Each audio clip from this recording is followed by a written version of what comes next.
সপ্তাহের ৬ দিন ৭ সকালে ঘুম থেকে উঠতে হয়। শুক্রবার দিন মহা আরামে একটু বেশি সময় ঘুমিয়ে নিয়েছি। হ্যালো এভরিওয়ান, আসসালামু আলাইকুম। সবাইকে ওয়েলকাম জানাচ্ছি আজকের শুক্রবারের ছুটির দিনের নিউ ব্লগে। আশা করি সবাই ভালো আছেন, সুস্থ আছেন। আমাদের দিনের সবচেয়ে গুরুত্বপূর্ণ সময় হলো সকাল। আর সকালের খাবার ভালো না হলে সারাদিন যতই খাই না কেন সেই ক্লান্তি যেন পিছু ছাড়ে না। সকালের আদর্শ খাবারের মধ্যে আমার মনে হয় ডিম পোস্ট আর রুটি।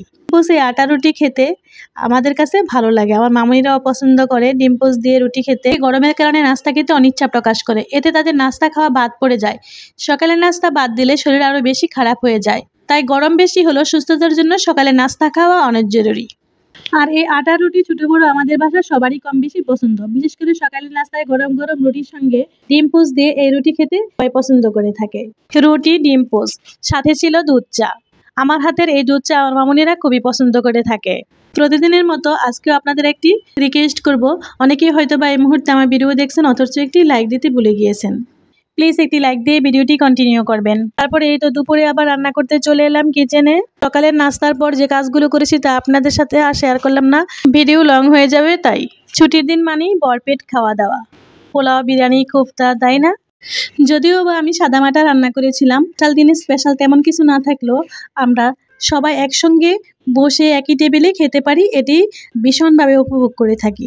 বর্তমানে কর্মস্থলে অসম্ভব ব্যস্ততার মাঝে কাটে আমাদের কর্মজীবন ও কর্মদিবসগুলো।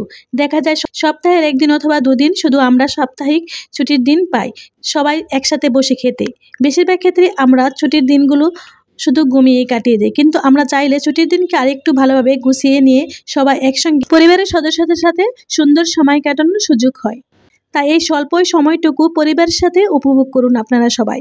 পরিবারের সবাই মিলে সপ্তাহের একদিন একবেলা অন্তত একসঙ্গে বসে খাবার খাওয়ার চেষ্টা করুন।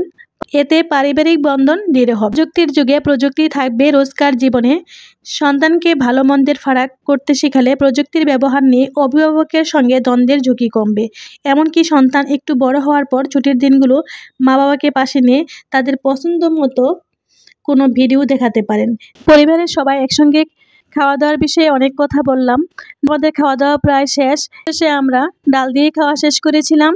কাঁচা আম দিয়ে ডাল রান্না করেছিলাম, সাথে আবার আমার তৈরি করা আমের আচারও সাথে নিয়ে খাচ্ছিলাম। স্পেশাল দিনের ডাল দিয়ে শেষে খেয়ে আরও স্পেশাল করে তুলেছিল। আমাদের আয়োজন জমজমাট না থাকলেও আমাদের সাদামাটা রান্নাটাও অসাধারণ হয়েছিল। খেতে খেতে আমাদের গল্প আড্ডা অনেক হয়েছিল। এর মধ্যে আমার মামুনিরা বায়না করে বসলো সন্ধ্যার পর বাইরে খেতে যাবে। তো যেই কথা সেই কাজ, তাই তো সন্ধ্যার পর চলে গিয়েছিলাম সিলেটের নয়া সড়ক। সিলেটের নয়া সড়কের এক রেস্টুরেন্টে আমরা এই পিৎজার অর্ডার দিই আর কফি অর্ডার করেছিলাম। তো আমরা পিৎজা নিয়ে খাচ্ছি আর খেতে খেতে বিদায় নেওয়ার আগে আরেকটি কথা বলতে চাই। ভিডিওতে কোনো ভুল ত্রুটি থাকলে ক্ষমা দৃষ্টিতে দেখবেন। ভিডিও রিলেটেড যে কোনো মতামত কমেন্ট সেকশনে প্রকাশ করতে পারেন। আর এই পর্যন্ত যারা লাইক কমেন্ট করে উৎসাহ দিয়েছেন সবার প্রতি অনেক অনেক কৃতজ্ঞতা। আল্লাহ হাফিজ।